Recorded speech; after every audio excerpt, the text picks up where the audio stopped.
commemoration of the 16 Days of Activism against Gender-Based Violence, being brought to you by PADA Platform in collaboration with the Civil Rights Defenders.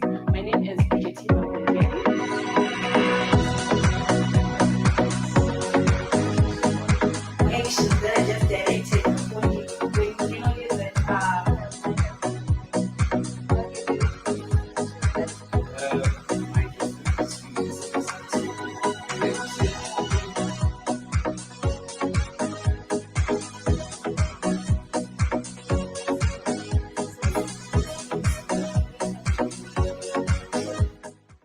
Hello, Zimbabwe. Welcome to our podcast in commemoration of the 16 Days of Activism against Gender-Based Violence, being brought to you by PADA Platform in collaboration with the Civil Rights Defenders. My name is Bridget Mambondiani, and I'm your host today. And with me, I'm being joined by Dion. Dion, could you please briefly introduce yourself? Okay, thank you, Bridget. My name is Dion Tanakashtembwe, and I'm a young entrepreneur. I'm so excited to be part of the show as we are commemorating with the global movement on ending gender-based violence. Thank you very much, Dion.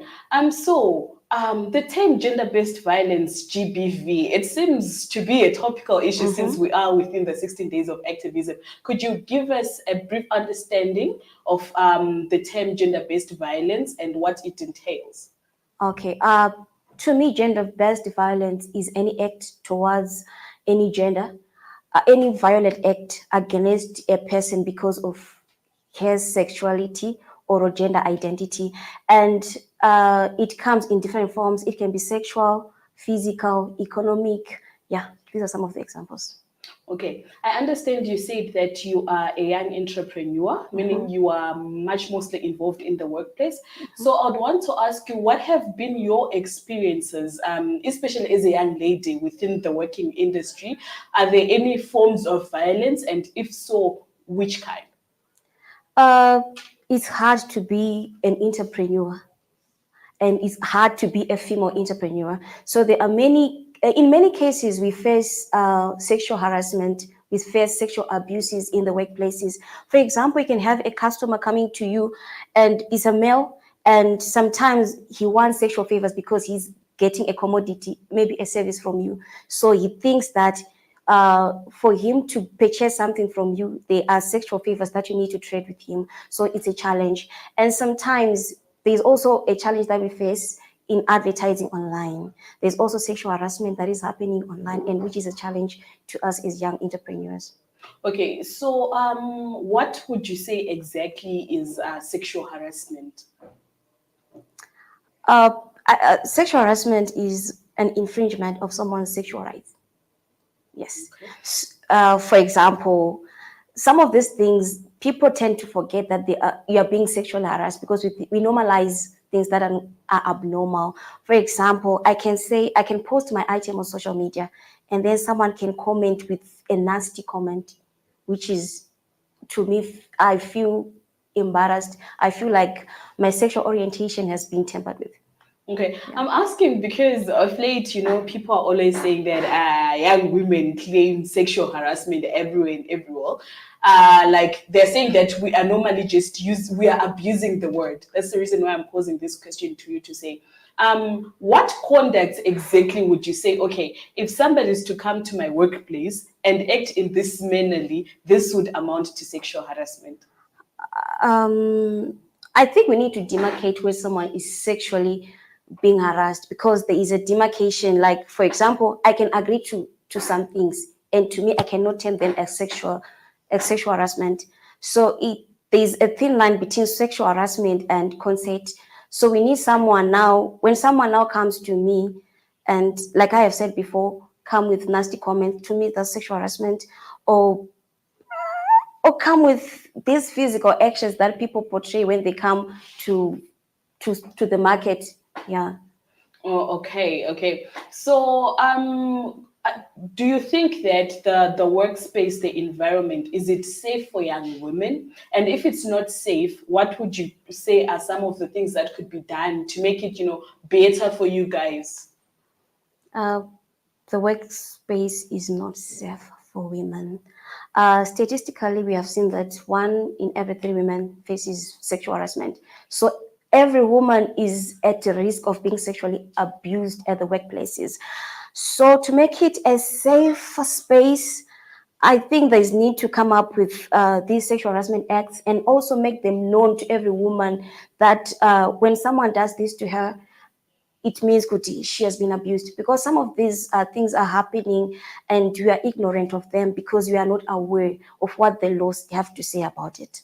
Okay, so interesting points that she's bringing out, that at times it is because young people, young women are not aware when they're being sexually harassed and what actually remedies are available to them. Mm-hmm. I want to come back to the issue whereby you said we are now normalizing the abnormal, and sometimes you really get harassed, but you just think, oh, well, the person perhaps is just joking with me. Mm-hmm. So I want to ask, especially with us younger women, younger generation, how do you take things related to such as hugging or commenting pertaining to how one looks? Is that sexual harassment?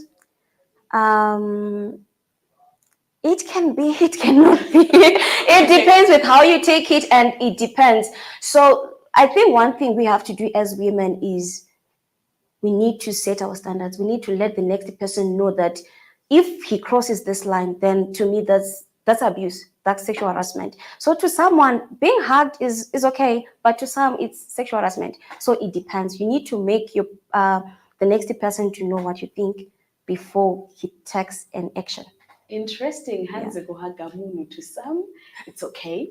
To some, it's sexual harassment. But then I would want to ask you, so as a young business owner, how do you set that standard that you are talking about? How to communicate to the next person that, you know what, as Dion, as an individual, if you are going to interact with me, we interact with handshakes, and that's that. How do you put it across to your customers? I mean, these are people who are coming who do not know you. And some of them, they also think that a hug is normal. That's hard. But then as an entrepreneur, you just need to know, Kuti, there are business ethics. How you carry yourself and how you carry the business, you need to separate yourself from the two. So when you're doing business, let it be business. No other hugging things. No, there are other ways of greeting your customer. There are other ways of making your customer feel comfortable. So you just need to make yourself clear about whatever things that are not okay with you. Interesting. The young lady is saying, make it clear to people what you want and what you don't want. Then you talk about an interesting issue when you said it all boils down to consent, right? Yes. Am I agreeing or am I not agreeing to what you are saying as an individual? Now, could you at least explain further on how the whole issue of consent? Do you feel like people do understand consent, or perhaps it's also another thing that we need to talk further about so that people understand that a consent means this and that and non-consent means that and that? I think people are just ignorant on consent on that issue, and there's need to educate people on that. For example, at times women, we feel, Kuti, we are entitled to certain things. We just need to do that because we are females. But we need to have consent. If I say yes now doesn't mean I'm going to say yes the next minute. So at that moment where I've said yes, let's do things that way. And when I say no, then let it be so because I've said it. Because that's how I would want things to be done. So there's need for people now to know that they can consent to certain things and they can also say no to certain things. And that's fine with them.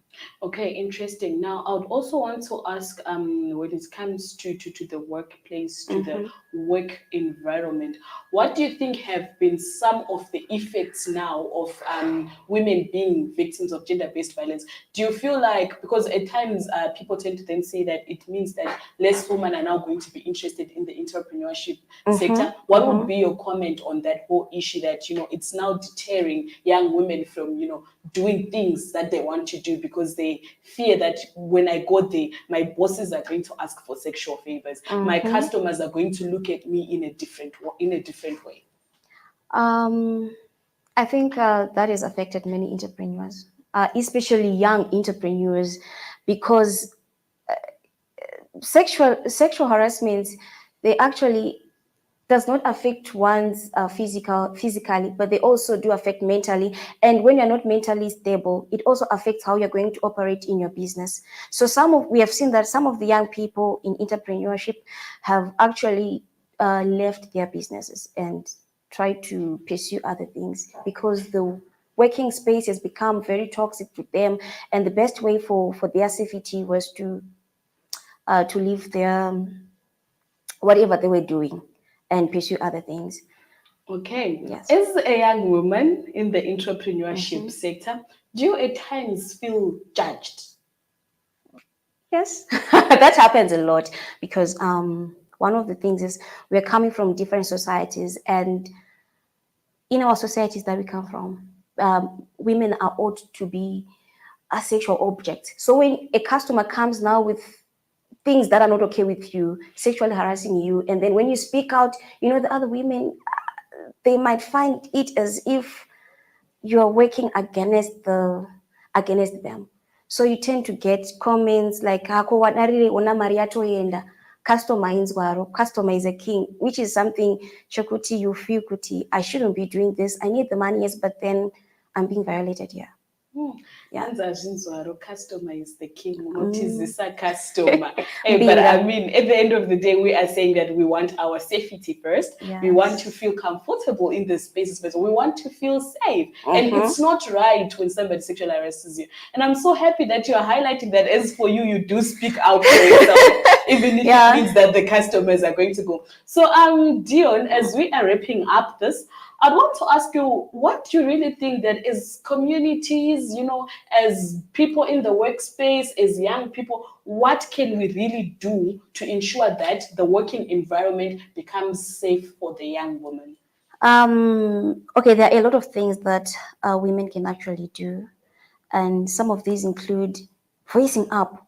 When we see these things happening in the workplace, we need to report such cases, because if we report, it means that these things are not going to happen in the workplace.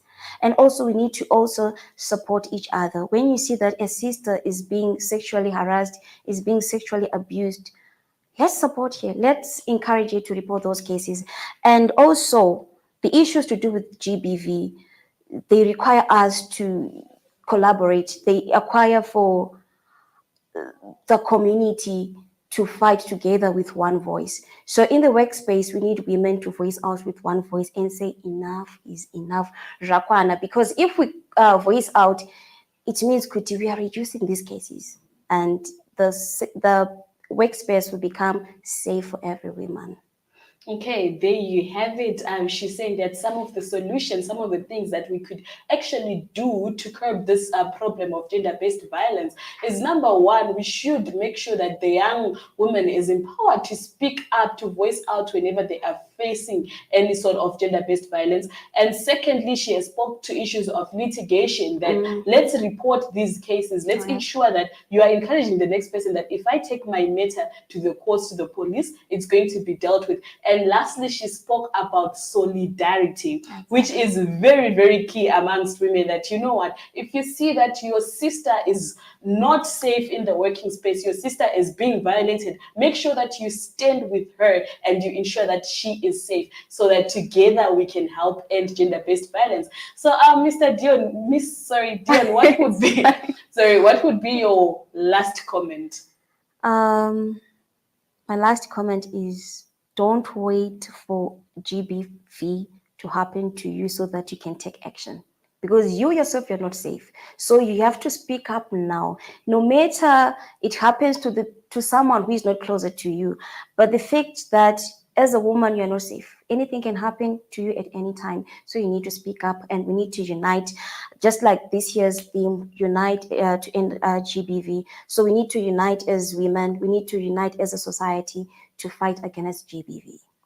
There you have it, Zimbabwe. Let's all unite to fight gender-based violence. You don't have to wait for it to come in your house for you to take action. Be there for your sister. Be a sister's keeper. Let's all come together, give solidarity, and together we can help end gender-based violence. Thank you.